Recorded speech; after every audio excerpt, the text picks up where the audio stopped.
Welcome, I'm Jennifer Brinker. I'm a reporter with the St. Louis Review. I'm here today with Archbishop Robert J. Carlson, Sandra Price, Executive Director of the Office of Child and Youth Protection for the Archdiocese, and Auxiliary Bishop Mark Rivituso. And we're here to talk about what happened at the summit over the weekend at the Vatican. So thank you all for joining me today. Archbishop Carlson, as we see the headlines coming out of Rome this week from the summit on clerical sex abuse, what thoughts stand out to you most? I was very impressed by the courage of those victims who came forward and the fact that they would share from the heart. Their pain was obvious, and I'm sure not only their pain, but the pain of their families as well. And our Holy Father had some very, very important things to say. He asked us to take responsibility. He wanted us to be aware, and he wanted us to be transparent. But at the same time, it didn't take long for people to say they were really looking for something more particular, more clear, a way of moving forward. And I believe that what the Missouri bishops did back in October and after the bishops' meeting in November in Washington, D.C., that the fact that we are calling for deacons, priests, and bishops to be accountable, that we're asking that we would produce a list of those who have offended in the past, and we're working on that now. And at the same time, that we would be willing to meet with victims and their families if that would be helpful to them. What's your overall impression of what happened in Rome over the weekend? I think it was a good beginning. As a matter of fact, one of the cardinals stated afterwards that many of the things that the Church in the United States has been doing since 2002 were helpful for bishops from around the world to hear. But at the same time, we know that people are expecting more than that. And it seems to me that we have to talk about how lay people are going to be involved. We have to talk about who's going to make sure that bishops are accountable. Those kinds of things are going to help us a great deal. And also that we as a church know we've done some things, but we have to do more. In your work with victims of abuse, what are they asking of the church? And what is the Archdiocese doing to meet those needs? So I think the first thing you have to understand is that each survivor of clergy sexual abuse has had a very unique experience, and we have to honor and recognize that they all have unique experiences and have unique needs. For the most part, there is some commonalities among them. They want to make sure that children today are safe. So that is a huge motivation in why they're coming forward.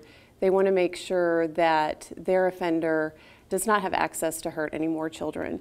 They also come forward to share their stories, to encourage other people to come forward. They do not want victims out there suffering in silence and feeling alone. So their motivation in coming to us is very selfless. Depending on what their needs are, we try to evaluate how to best serve them. Archbishop Carlson, have you personally met with victims of abuse? And if you have, could you tell us in a general way kind of how that's been? Even before coming to the Archdiocese of St. Louis, I had the privilege of being able to meet with victims of abuse. I found it helpful to me personally because it gave me a firsthand experience of the pain that they had endured, their concern, and really their concern with the church, because in many cases that bond has been broken. Also here in St. Louis, for 5 or 6 years now, twice a year I've had a healing service for victims of abuse. As I reflect back on that, there always seemed to be 1 or 2 people for whom the service was very, very moving. And to be able to be present to that is a tremendous blessing. And since the crisis with the Pennsylvania report and the Cardinal McCarrick, many of the victims who I've seen before want to come back and, if you will, check in, to see what we're doing, to see if they can help. In fact, some of the victims said, if somebody comes forward that needs help, I'd be glad to meet with them. And as a matter of fact, I know one of those victims also reached out to the seminary and had the opportunity of speaking to some of the seminarians who he felt he just wanted to share his story. Have you, Bishop Rivituso, have you personally met with victims and what that experience was? I've met with victims as well as families, and I will say that the one thing I always think is very important in any issue, if we're talking about racism or poverty or clergy sexual abuse, when we get to know persons who have been victimized, it's a face, it's a person, and we're dealing with real feelings, real suffering, real pain. And we, like Jesus, are called to accompany people in their need. And it's important for us bishops or anyone in the church, when we recognize people who are hurting, that we're there for them, that we help them, we accompany them, we walk with them in their life, and they know that they're not alone. Can you talk to me a little bit about what steps are taken within the Archdiocese when a priest is accused of misconduct? We're all mandatory reporters. If we get a report, obviously we have a serious obligation to turn that over to the state of Missouri. Sometimes the victim will have done that already or has notified the police, and we always encourage them to contact the police first. We meet with the victim to see how it is that we can assist him or her, how we can address the things that they have on their mind. So it's a very one-on-one kind of experience for those who can take that. Otherwise, they might be present with family members or somebody else. So I think it's important to differentiate the types of calls that we actually receive. Anytime anyone has a reasonable suspicion that a child is being abused, those calls need to be placed directly to the state of Missouri, to the Missouri State Children's Division hotline. We receive calls related to historical abuse where the individual making the report is now an adult. We certainly encourage them to work with law enforcement or to report it, but ultimately that's their decision. Archbishop Carlson, can you share some examples of how procedures for handling abuse cases have changed since the implementation of the Dallas Charter in 2002? And is the Archdiocese doing anything above and beyond what the Charter calls for? Since that time, there's been a number of things which have been added. First of all, the review boards today, at least in the Archdiocese of St. Louis, are mainly lay people who have some expertise in the field. And secondly, if someone has been accused, we would make sure that they were suspended, their faculties removed immediately. Later on, we take a look at the facts, we send the case to Rome, and we could request that they be laicized, which we would normally do. If they're older, and according to the Holy See, it would be inappropriate to put them out in the street, if you will, then they would request prayer and penance, and he would live in a place that we had. He wouldn't function in any way as a priest. He wouldn't dress as a priest. He would be monitored through someone from the Archdiocese, and hopefully for his own spiritual welfare, he would be doing prayer and penance for the tragedy that took place. Archbishop, I'd like to talk to you about how the culture has changed within the church in recent years. Can you talk to me about U.S. seminaries in particular and what changes have been made in the last, say, 15, 20 years, not only to protect seminarians from abuse, as we've seen with the former Cardinal Theodore McCarrick in that example, but as well as the protection of parishioners in the formation of future priests. What changes have been made, and is there anything that you still think needs to be changed in our U.S. seminaries going forward? I think the focus, at least as I see it, at Kennedy Glennon is the focus today on human formation. And there's a number of things that they do. You know, we've had lay people as psychologists there going back more than 20 years. And so our seminarians get the chance to deal with all kinds of issues as they're going through formation. Not only do they have a psychological evaluation at the beginning of their time entering the seminary, but there are all kinds of things that they do during their time in the seminary. For instance, we have a program where any electronic devices someone has, a cell phone or a computer, is part of a program called Covenant Eyes, because we know that one of the challenges across the United States today with young people is pornography. And so we track that to make sure that there's someone we're not moving along that has a serious problem with pornography. At the same time, we use a system called the cohort system, where not just once a year, but during the year, a seminarian sits down with his advisors, with the seminary rector, and receives feedback on how he's doing, and also gets feedback from his classmates, how they think he's doing, so that they know that they're constantly going through a time of growth and development. And in fact, our rector's fond of saying, when you look at someone, you have to say, is that person easily assignable? Is he assignable? And if they're not assignable, then those are people that we want to move on. At the same time, we have a program now, after 2 years of theology, they go out working with a group of lay people in the parish, and they spend a whole year working in a parish, so that they know what parish life is like long before they ever come up for ordination. Then they go back and they spend 2 more years in theology. Our faculty says their questions are richer, they're deeper, and I would say that we feel that today, far different from the seminary in my day in the 60s and 70s, that we're developing people who are mature, people who have good human formation, and people who have opened themselves up to the possibility of being formed.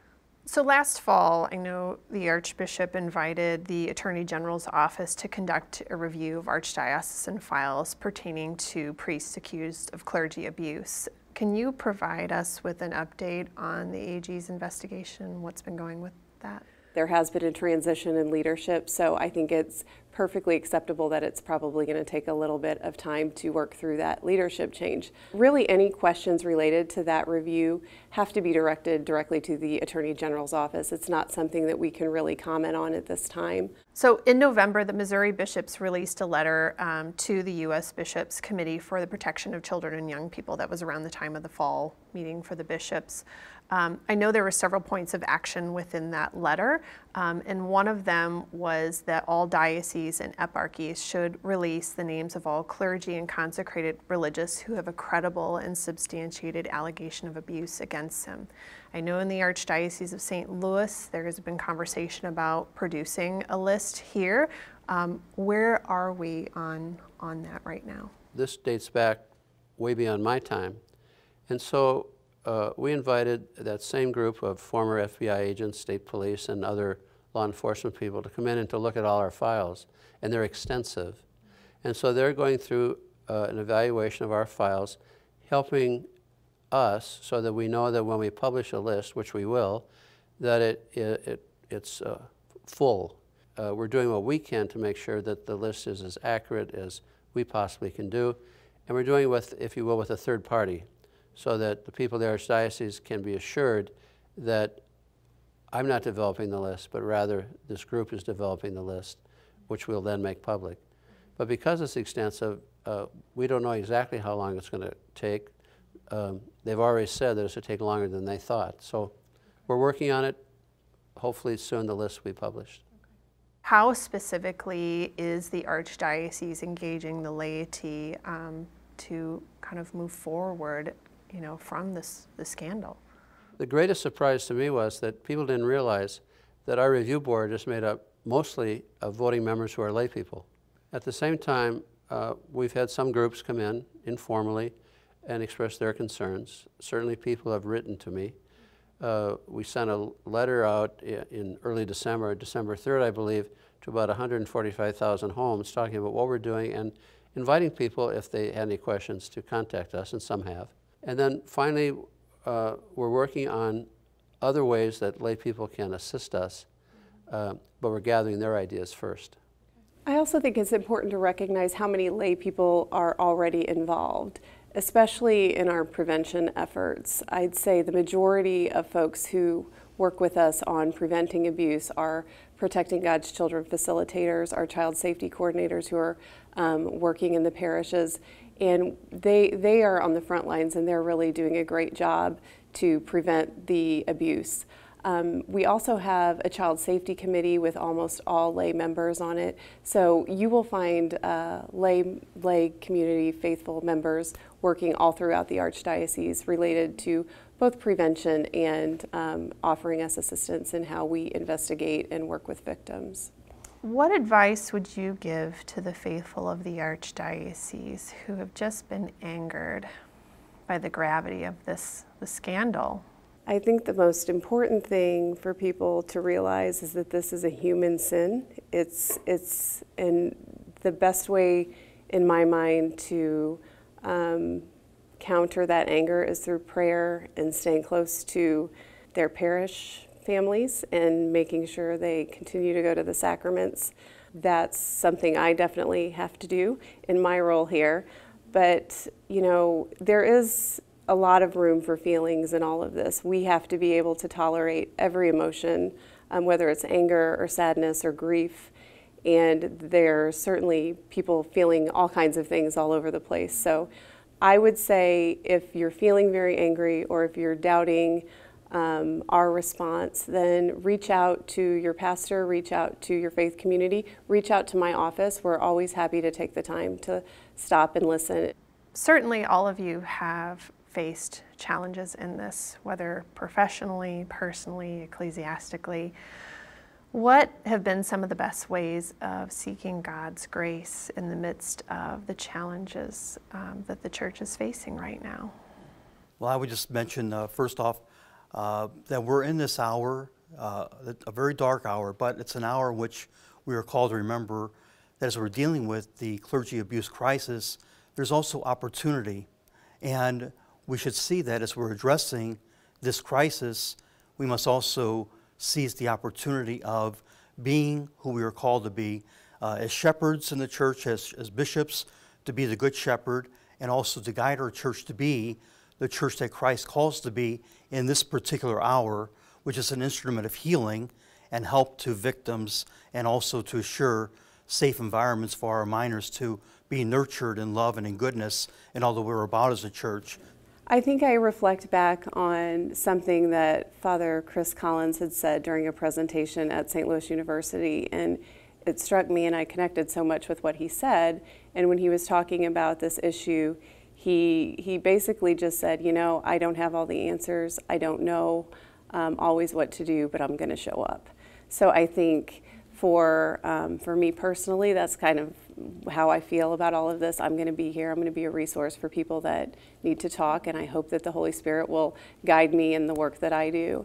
And then another thing, and the irony in this is not lost on me, but a lot of times the person who really is able to connect with a survivor is actually their parish pastor, and they're the ones that can encourage them to come forward and make that formal report to us. And I think that is something that people probably don't hear much about, but oftentimes it is someone wearing a collar who is able to really make a huge impact for a survivor. When I listen, because I first prayed, I can bring to them what the Lord wants to bring, which is the only way we can respond. My role today is to reach out to anyone who's hurting and see how I can help. And hopefully the ones that reach out to me, I'll be effective in helping them reach their own full potential as children of God. Thank you all three for joining me today.